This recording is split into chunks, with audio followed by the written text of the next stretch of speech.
Hey cats, wanted to give a little breakdown of my Vince Guaraldi Great Pumpkin Waltz arrangement. I love this tune so much, it's so pretty, and really just kind of puts me in the feels of this fall season. So we have a classic AABA form, and the A sections are in the key of E flat, the bridge is in the key of G. And there's some really cool slick ways that he kind of maneuvers throughout these keys. So the first part of the A section, it's really important to note that this melody note stays the same on top. We start on the 6th chord, C minor 7. C minor is the relative minor of E flat major. So we're starting there, we have C minor 7, G over B, B flat minor 13. Where you're thinking, whoa, none of these chords sound like they're in the key of E flat major, but check it out. I've got our 6th chord, C minor 7, and really all my lower 3 voices, C, B flat, E flat, moves down a half step. Now it turns into G over B. G is the 3 chord of E flat, but instead of minor, which is usually the 3 chord, it's major. And it's not uncommon, to just change the quality of a chord in a key. So that's not too crazy. And you noticed these voices move down another half step. So we have C, B flat, E flat, moving down to B, A, D, moving down again to B flat, A flat, D flat. So we have, and G's on top for all of these. The next chord really kind of gives away what is sort of happening. We have a E flat sus chord. So the last 2 chords of this little phrase, that last part kind of sounds like, well, 2-5. B flat minor to E flat sus is usually the 2-5 of, like an A flat chord, which is our 4 chord. And that's a very common move to do in any key, to have a turnaround to the 4 chord. And that's basically what it does, but instead, it resolves to an F chord over A. So let's hear it.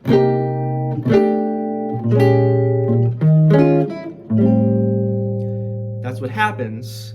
If it went to A flat, it would sound like this.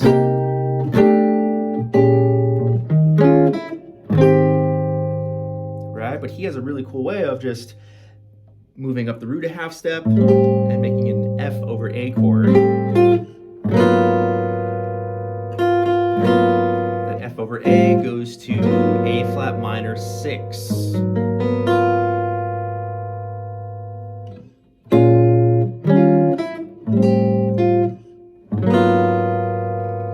This is the 4 minor chord. And what often happens is you go to the 4 major chord, then the 4 minor. So instead, he has this, the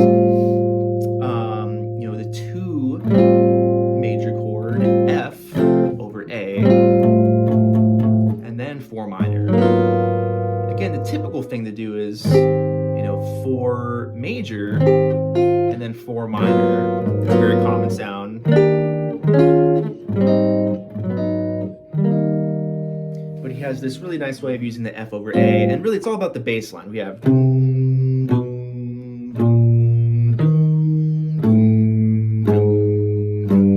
very chromatic, very logical bass line that really kind of smooths things out, even though there's lots of interesting harmonies. So after the A flat minor 6, I've got this lovely voicing of A flat, G flat, B flat, B, F. It's in the tab, so you can check it out. One of my favorites. Finally, we're at E flat major. It took us this long to get to E flat major. We're at E flat over G. Again, this voicing he uses all the time, which I use all the time, is this add 9 chord. We have 3, 9, 5, 1, G, F, B flat, E flat. You see that in multiple places. It's actually interesting. You have G add 9 over B, F add 9 over A, E flat add 9 over G, all in this A section.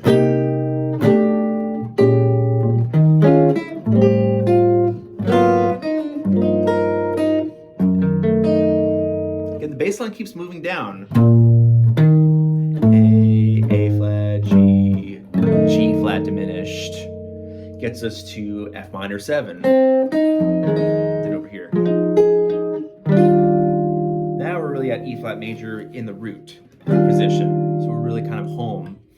So we went from E flat over G to G flat diminished, which is a passing diminished chord to the 2 chord. 2 resolves to 1.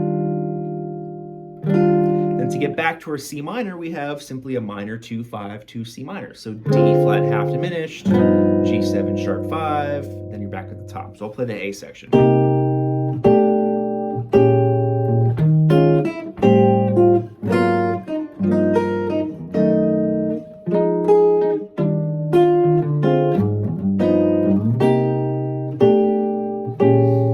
I really want to do is with any tune, I always want to play the head, or sorry, the head and the bass notes at the same time and no other notes, because I want to start hearing those harmonies in between.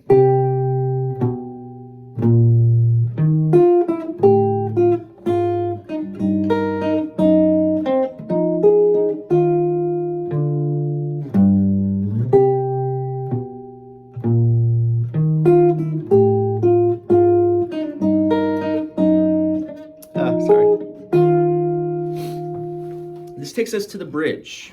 Instead of our 2-5 to C minor, we have to get to G major. So F minor to E flat major 9, and now we have a minor 7 to D7. So classic, typical 2-5-1 to G major. And here's our bridge. And the melody just goes a simple triad 3-5-1. Here's another minor 4, but in the key of G. We have this lovely C minor major 7. I have this voicing C, G, E flat, B. Major 7 goes to the 6. It goes back to 1. Back to, again to minor 4, but our melody changes. Instead of 7-6, we have 9-1. My arrangement, instead of putting the C on the bottom, I put an A on the bottom. So it turns more into an A half diminished. One thing to note is that A half diminished and C minor 6 are the same exact chords. So I just played basically inversion of this of this 4 minor sound. So the bridge is 1, 4 minor, 1, 4 minor, 1 again, 4 minor again, and we land on G major. Now we have another, similar to the A section with this bass motion moving with the melody on top, we have, so now we have G major, F sharp 7 sharp 5, F13, and then G altered. So this is all sort of moving us around to get back to our C minor chord, which is the top of the A section.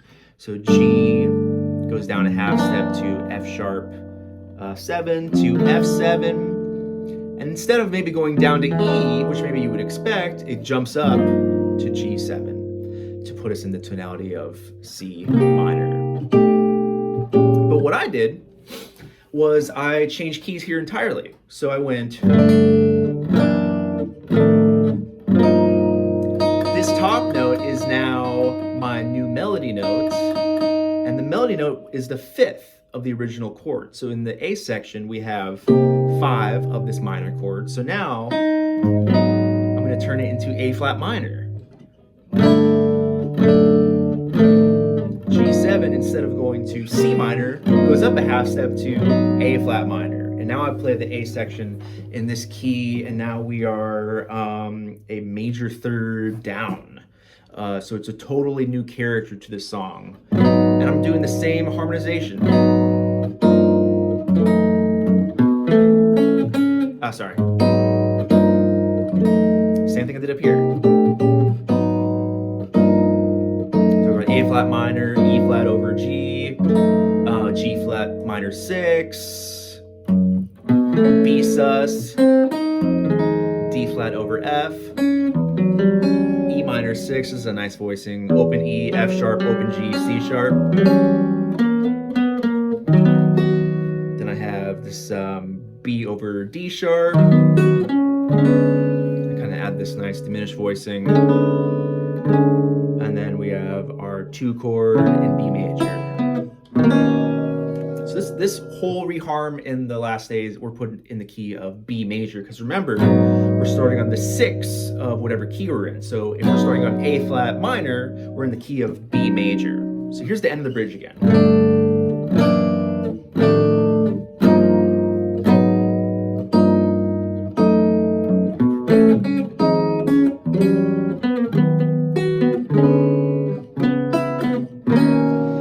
This usually would end the song, right? We have 2 C sharp minor goes to B major, but now I bring it back and I start modulating.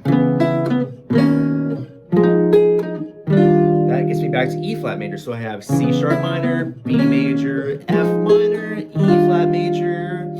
I go another major third up. I'm modulating major third, so B major to E flat to G major. So A minor, G. So I finally brought back all of these keys that we've heard previously. I've been in the key of B for this reharm. We've been in the key of E flat for our A sections, and then we've been in the key of G for the bridge, so I kind of tie it all together that way. E flat, and then I do D sus here, which is the same as, A minor. And then G major. I do a little, pinch or harp harmonic on this voicing. So that's kind of just an arranging tool. I didn't really know. That's kind of just the most obvious thing that I wanted to do to end it, to have sort of a cool, way. Now, if I'm going to play this with a trio, which I plan on doing, what I would do is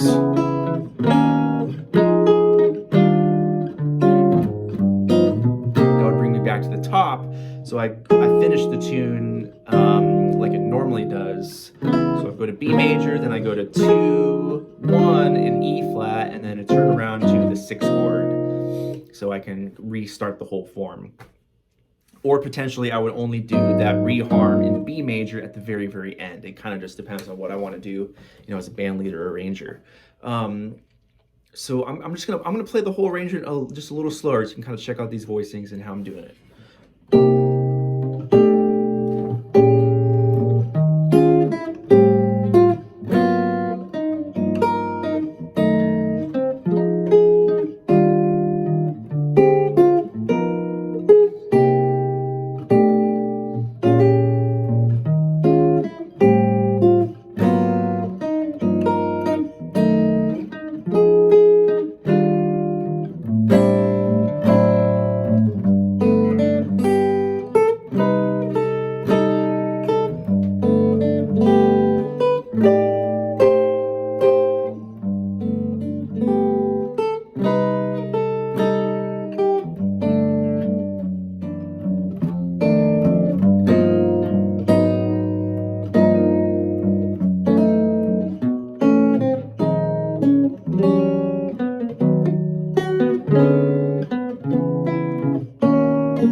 Hope you enjoy. Hopefully I wasn't rambling too much. But this is just a really functional sort of arrangement. I really don't rock the boat as far as voicings. Really the biggest thing I do is just simply change the key of the last A, but even then I don't reharm anything. I just play the tune in a different key, but it's sort of so out of left field that it sounds pretty out. And it's just a really useful tool. I really like to change keys, sometimes often or very subtly in an arrangement like that. So I hope you enjoy and get some mileage.